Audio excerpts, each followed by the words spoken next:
Welcome, welcome, boys. This intro is brought to you by my Garrioric borescope, and I am narrating over it, this footage. So this is my dad's 2010 Challenger. He's been complaining about a brake fluid leak, and I found that it is internally leaking into the booster from the master cylinder. Now, I have already removed the cowl, and I have pulled this hose out the booster there, and that is to allow me access to remove the master cylinder. Hopefully the booster is not so contaminated that it also fails, but we'll find out once we get it back together, and then, well, either it fills back up with fluid or it doesn't. We're going inside now, and if you look down, you can see a boatload of brake fluid. We're now descending into it. We are now submerged in brake fluid.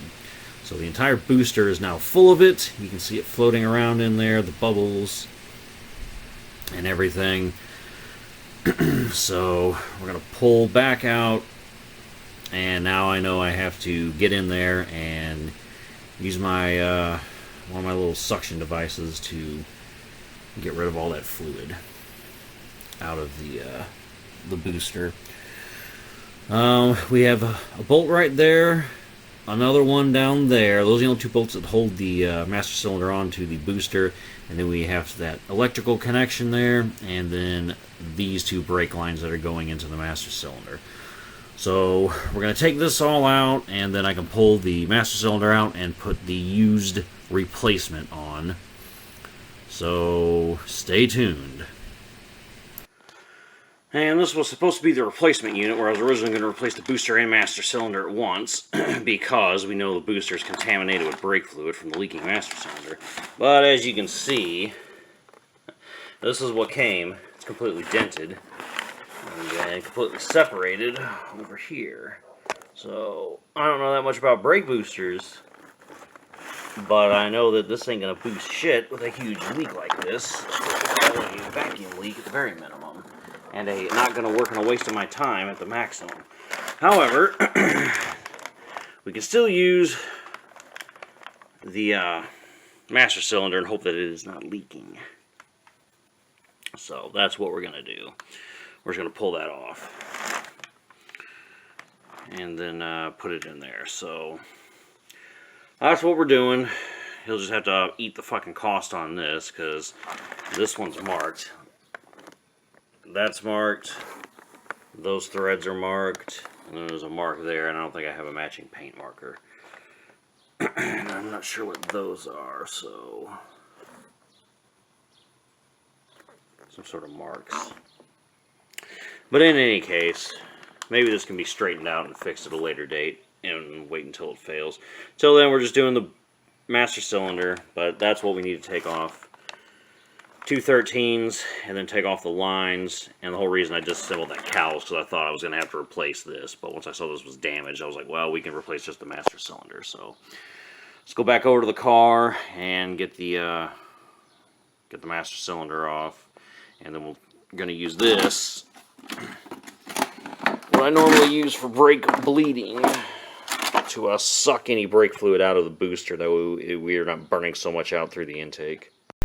Because this is what happens when your brake booster fills up with brake fluid, and you start the engine, and then it starts sucking brake fluid into the intake and burning it out through the exhaust. At first glance, this may look like a blown head gasket, but I tested the head gasket with my block leak tester. It does not have a blown head gasket, and the smell was just terrible. And I was like, well, it doesn't smell like it's running rich. I was like, what is that? What is this nasty smell and this, what appears to be some sort of fluid that the engine's burning up? Well, that explains where those 4 big bottles of brake fluid went, right into the booster, and then gets sucked into the intake.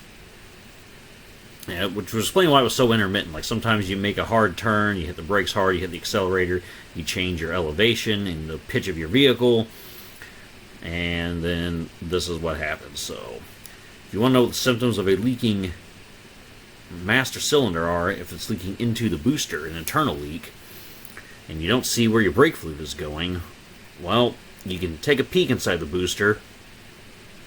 Or if all of a sudden you start having a bunch of cloudy exhaust coming out of your vehicle, look there. Now, I'm not sure how bad brake fluid is for the engine. I don't know if it actually cleans it or dirties it, but I do know as I was driving it, the oxygen sensors at idle were not giving a good... They would drop the input, like there was no signal from the oxygen sensor.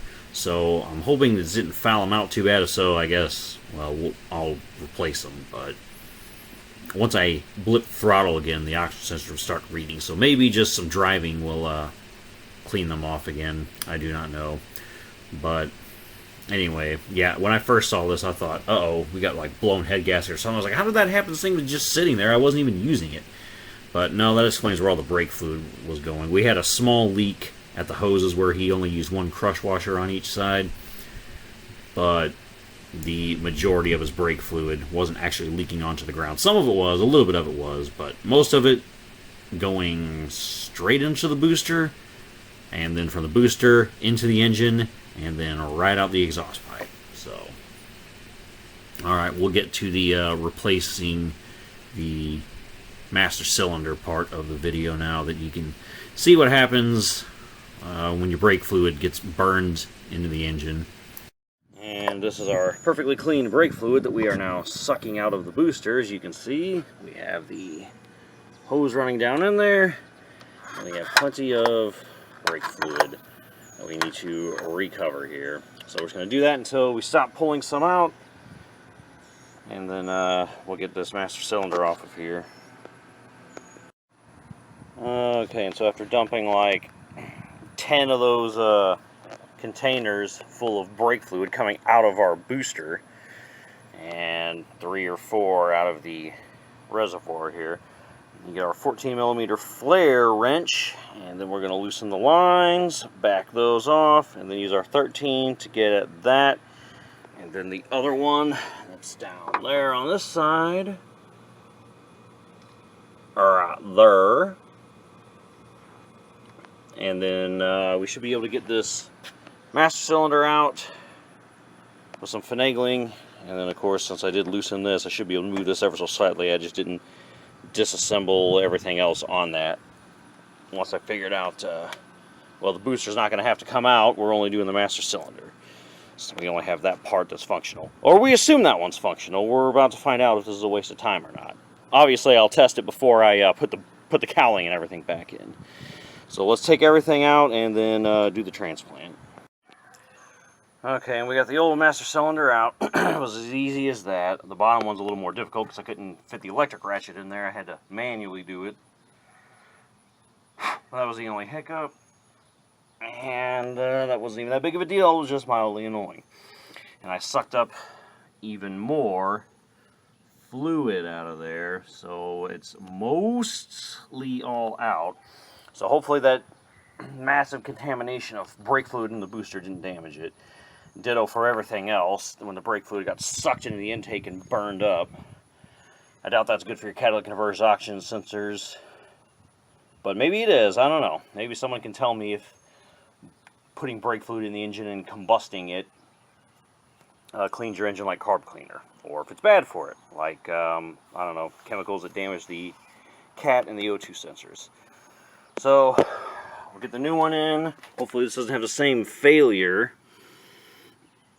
I don't know, because I don't know what year of car this thing came off of. I don't know how long it's been out of a car. I don't know anything like that. So hopefully when I put it in, everything goes well. But we'll all find out together, because we're going to fill it back up and then power bleed this car, and hopefully all the brake fluid stays in it, and then I can get rid of this thing and then get my Dakota back and start fixing all the damage done to that. Okay, boys, and we're done. Put the cowl back in and fill the reservoir with fluid. Get the thing off. and then put the cap in. Now you will have to bleed the brakes, of course. You're going to have air in the lines. So I recommend 2 big bottles of brake fluid, and then you can either do the 2-person method, which is what I normally do. I've done videos on that, so I didn't bother showing it in this one. It's as simple as have somebody in the car, press and pump the brakes, hold, and then you open the bleeder valve, the person in at whichever corner, and then once their pedal sinks to the floor, you close it up, and then you rinse and repeat. It takes a while. You need 2 people to do it, and you have to do that corner, then this corner, then the front passenger, then the front driver. And in this case, I used a power bleeder, so I didn't have to have Katie. You just get one of those Motive brake bleeder deals. Pump it up to however high you want the pressure. Put the correct adapter on that reservoir, and then I put 2 bottles in the thing, and then pumped, and then in the same order, that corner, this corner, that corner, this corner. And then that's how you bleed the brakes. So that's how you replace the master cylinder on your 2010 Dodge Challenger. And this video was originally going to be the booster and master cylinder, but like I mentioned in the beginning, because the booster was busted, we only did the master cylinder. Because I got to get this thing out of here. Alright. Hope you enjoyed the video. It's not my best quality one, but I'm hot. This is my only day off. I've worked on this car for way too many days in a row now, and I'm just aggravated. So I'm taking it out on everyone. Thanks for watching, boys. Peace.